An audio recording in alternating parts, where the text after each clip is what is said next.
हाय दोस्तों, स्वागत है आपका आपके अपने YouTube चैनल 3 पॉइंट क्लासेस में।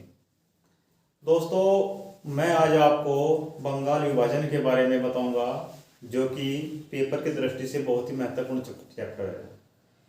कोई भी एग्ज़ाम हो, यहाँ से 1 या 2% बनना कंपलसरी है। इसलिए मैं आज आपको बंगाल विभाजन के बारे में बताने का प्रयास करूँ। देखो, बंगाल विभाजन लॉर्ड कर्जन द्वारा भारतीयों पर थोपा गया एक बहुत ही निर्मम और जघन्य भूल थी। हालांकि लॉर्ड कर्जन ने भारत के साथ अनेकों देश विरोधी कार्य किए हैं, लेकिन कर्जन द्वारा बंगाल विभाजन किया गया एक निर्मम भूल थी। देखो, इसकी जो शुरुआत हुई थी वो 19 जुलाई 1905 को एक प्रारूप बना करके भारत की जनता के सामने यह प्रस्तुत कर दिया कि हम 20 जुलाई 1905 को बंगाल विभाजन कर देंगे। और ऐसा ही हुआ दोस्तों। 20 जुलाई 1905 को बंगाल विभाजन की घोषणा कर दी गई कि हम 16 अक्टूबर 1905 को बंगाल को 2 भागों में विभाजित कर देंगे, जिसमें पूर्वी बंगाल होगा और आपका पश्चिम बंगाल होगा। पूर्वी बंगाल की राजधानी ढाका होगी। इसके अंतर्गत पूर्वी बंगाल और असम को मिला करके यह क्षेत्र बनाया जाएगा। और एक होगा पश्चिम बंगाल, जिसकी राजधानी कलकत्ता होगी। जो वर्तमान में हम देखते हैं पश्चिम बंगाल, ये वही पश्चिम बंगाल है। इसके अंतर्गत बंगाल, बिहार और उड़ीसा का क्षेत्र आएगा। इस पर अंग्रेजों ने विभिन्न तर्क प्रस्तुत किए, जिसमें उन्होंने कहा गया कि हम बंगाल को राजनीतिक कारणों से अलग कर रहे हैं। कुछ ने यह कहा कि हम इसे प्रशासनिक दृष्टि से अलग कर रहे हैं। लेकिन मैं आपको बताना चाहूंगा कि उस वक्त बंगाल आंदोलन का केंद्र बिंदु था। उस केंद्र बिंदु को तोड़ने के लिए, यानी कि हिंदू और मुस्लिम की एकता को खंडित करने के लिए यह कार्य किया गया। जैसे ही भारत के लोगों को इस बात का पता लगा कि 16 अक्टूबर 1905 को बंगाल को 2 भागों में विभक्त कर दिया जाएगा, तो तत्कालीन स्थिति को देखते हुए 7 अगस्त 1905 को कलकत्ता के टाउन हॉल में एक बैठक का आयोजन किया गया। ये प्रश्न कई बार पेपर में पूछा गया है कि 7 अगस्त को बैठक का आयोजन कहाँ किया गया था। तो कलकत्ता के टाउन हॉल में इस बैठक का आयोजन किया गया। और इस बैठक में यह निर्णय लिया गया कि अब हम स्वदेशी वस्तुओं का इस्तेमाल करेंगे और विदेशी वस्तुओं का बहिष्कार करेंगे। और यह बात लगभग संपूर्ण भारत में फैल गई और यह आंदोलन जोरों शोरों से चलाना शुरू कर दिया। इसलिए इस आंदोलन को बहिष्कार आंदोलन और स्वदेशी आंदोलन के नाम से भी जाना जाता है। इस आंदोलन में पुजारियों ने जो विदेशी चीनी से निर्मित मिठाइयाँ थी वो लेना बंद कर दिया। लोगों ने विदेशी कपड़ों को एक जगह इकट्ठा कर उनकी होली जलाई। और जो महिलाएं थी, उन महिलाओं ने विदेशी चूड़ियाँ, श्रृंगार आदि करने से मना कर दिया। तो इस बात से हम कह सकते हैं कि जो स्वदेशी आंदोलन हुआ था वो कहीं ना कहीं सकारात्मक परिणाम था भारत को स्वतंत्र कराने के क्रम में। लेकिन अंग्रेज अपनी बात से नहीं पीछे हटे और उन्होंने 16 अक्टूबर 1905 को बंगाल विभाजन संपूर्ण बंगाल में प्रभावी रूप से लागू कर दिया। अब रविंद्रनाथ टैगोर ने इस दौरान हिंदू और मुस्लिमों में आपस में रक्षाबंधन के रूप में मनाया, यानी कि राखी दिवस के रूप में मनाया। और बंगाल में पूरा दिन शोक दिवस के रूप में इसे मनाया गया। रविंद्रनाथ टैगोर ने इसे राखी दिवस के रूप में मनाया और संपूर्ण बंगाल में इसे शोक दिवस के रूप में मनाया गया। और इस आंदोलन को बंग भंग विरोधी आंदोलन का नाम भी दिया गया। पेपर में ये भी कई बार पेपर में पूछ लिया गया है कि बंग भंग विरोधी आंदोलन किस तारीख को या कब और कहां चलाया गया। ये प्रश्न कई बार पेपर में पूछ लिया गया है।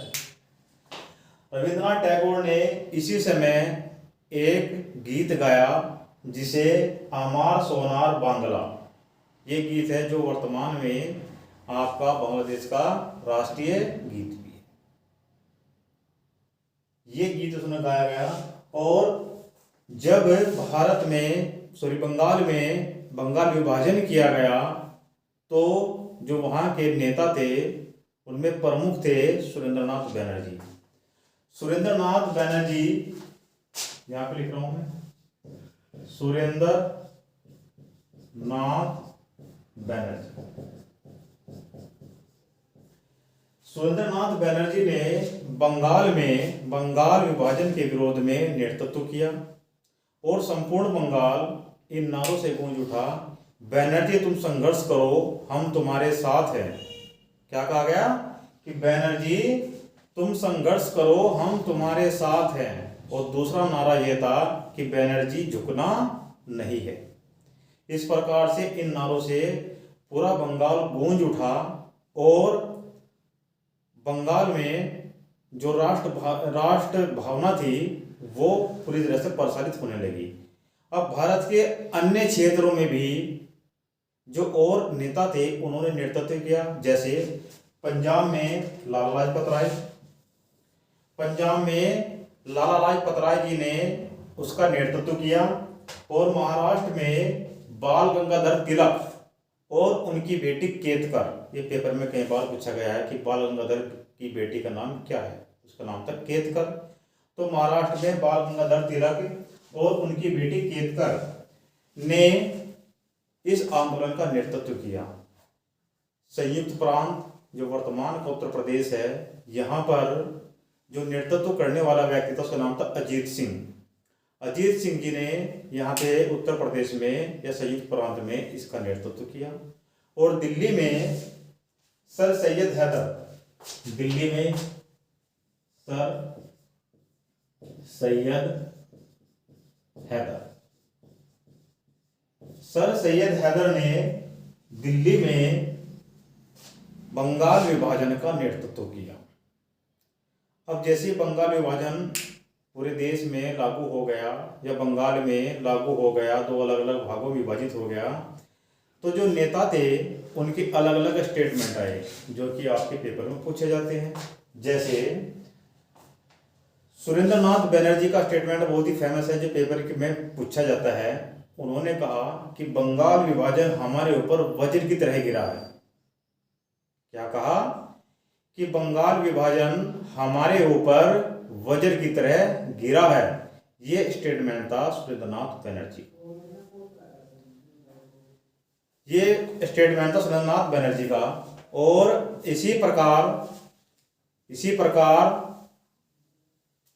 प्रकार गोखले जी ने ये कहा कि विभाजन जो है, जो बंगाल विभाजन है, वो अंग्रेजों द्वारा की गई निर्मम भूल है और यह बंगाल विभाजन हमारे घाव पर नमक की तरह कार्य किया।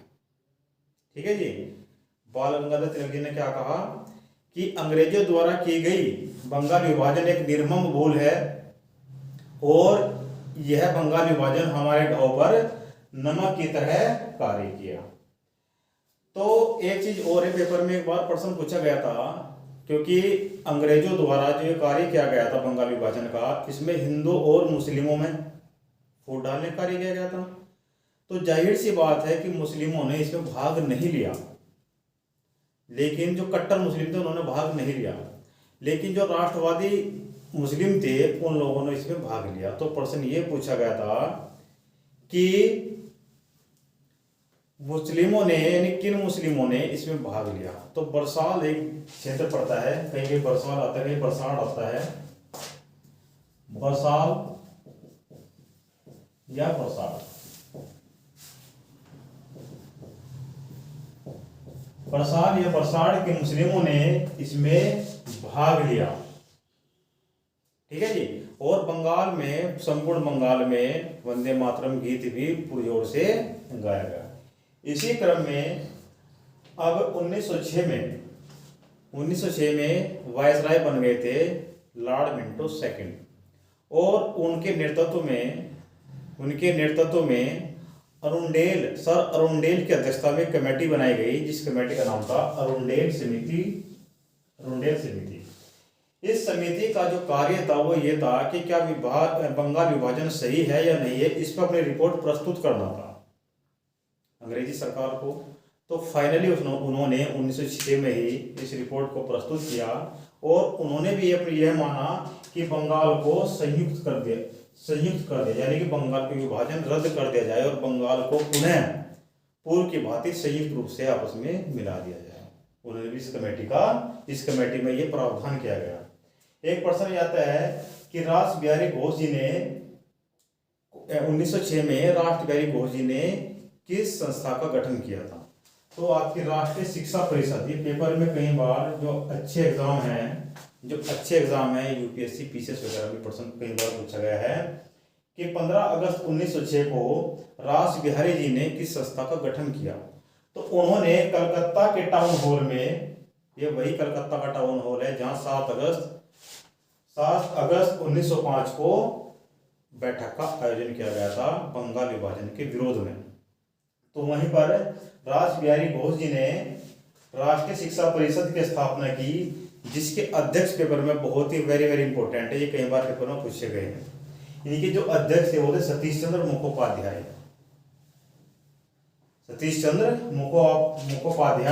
इसके अध्यक्ष थे इसके राष्ट्रीय शिक्षा परिषद के। ये पेपर में कई बार पूछा गया। अच्छा, जब बंगाल का विभाजन कर दिया गया, 2 अलग अलग भागों में से विभाजित कर दिया गया, पूर्वी और पश्चिमी, तो उनके लेफ्टिनेंट जनरल भी बनाए गए। पूर्वी का लेफ्टिनेंट जनरल ब्लूमफील्ड फुलर था। ये पेपर में आपके आता है, इसलिए इसे याद करना बहुत आवश्यक है। कौन था? Lieutenant general Bloomfield Fuller.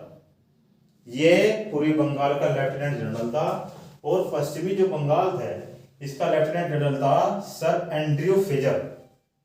ये भी पेपर में कई बार पूछा गया। तो बंगाल विभाजन से संभावित इतने ही प्रश्न बनते हैं। अगर आपने भी इसका स्क्रीनशॉट नहीं लिया है तो कृपया इसका स्क्रीनशॉट ले लें। आज के लिए इतना ही दोस्तों, और उम्मीद करता हूं कि आपको ये वीडियो अच्छी लगी होगी। तो मैं आपसे निवेदन करना चाहूँगा कि इस वीडियो को ज़्यादा से ज़्यादा शेयर करें, और 3 पॉइंट क्लासेस को सब्सक्राइब करें, और आगे भी मैं आपके लिए रेगुलर अच्छी से अच्छी वीडियो प्रोवाइड कराने का प्रयास करूँगा। नमस्कार।